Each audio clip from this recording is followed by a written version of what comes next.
Imagine cancer in video game form. I mean it, a malignant tumor in the shape of a PC or iOS game which spreads its festering tendrils through the rest of the industry. I'm Ethereal, and this is Barrage. If I had to pick one game that best exemplified the idea and characteristics of cancer, it would be Subway Surfers, because I haven't played Candy Crush Saga and I never ever will. Subway Surfers bears all the hallmarks of cancerous game design. It's a free infinite runner on iPhones, iPads, PCs, and Androids, in which you must swipe left and right to switch lanes in order to dodge obstacles and collect coins and power-ups. Swipe up to jump, and swipe down to slide. Bumping into an obstacle will set you into a vulnerable state for a few seconds, during which bumping into something again will result in the Save Me phase. I'll explain that in a moment. Should you run face first into an obstacle, you will immediately enter the Save Me phase. Before we move on, the Save Me phase is a way to stave off death. You're given a short timer and prompted to save your endlessly running protagonist by spending premium currency. This allows you to continue your run where you left off, thus saving your score and continuing to build on it. Every successive decision to save the player character in a single run doubles the cost of doing so it gets expensive rather quickly. There's two currencies, like in most free-to-play games: coins, which are everywhere and easily amassed over time, and keys, which are the currency used for the Save Me phase, and which are rarely awarded for performance or randomly found on the subway tracks.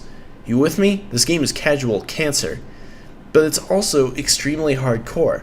We're not talking Dark Souls or Super Meat Boy hardcore either. This level of hardcore requires obsession. How can that possibly be? Well, it's actually quite simple. Subway Surfers has two characteristics that can turn it into a bloodthirsty competition.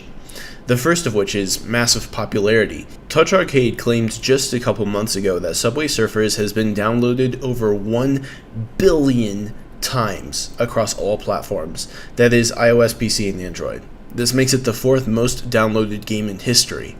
The second thing it's got going for it is a knowledge of how to abuse that popularity built right into the design. Subway Surfers is designed around keeping the casual player playing, sure, but its emphasis on growth and competition is the core source of player investment. It's got multiple mechanics in place that encourage players to develop ridiculous amounts of mastery, even though the game itself is relatively easy. Number one, persistent score multiplier growth. In other words, people who have been playing for longer will get higher scores for each second they're playing, period. This is accomplished through mission sets. A mission set contains 3 fixed missions, such as picking up 5 of a certain power-up, dodging 12 of a certain barrier, or scoring 40,000 points in one run, that sort of thing. Completing a mission set will permanently raise your score multiplier by 1, and I'm not sure what the ceiling is, just that the mission sets gradually take longer to complete as you progress through the multiplier levels. The second thing is live chase counter high score tracking. When you're approaching the score of one of your Facebook friends or your Game Center friends or someone in your top run group, which I'll explain in a moment, their portrait appears to decide what the score difference between you and their high score. This is a powerful motivator to push as hard as you can and break your friends' scores. Number 3 is the top run system, which puts you in a pool of a few players who will compete over the course of a week to get a better high score for that week than each other. A live scoreboard parses this pool of players out into tiers based on their numbers: diamonds, gold, silver, bronze, and an unnamed tier for those who are truly awful or who do not care. I'm not particularly sure if there's any sort of reward for ending the week in a high tier, but it gives you an opportunity to prove yourself against other skilled and not so skilled players in a limited environment with organized competition.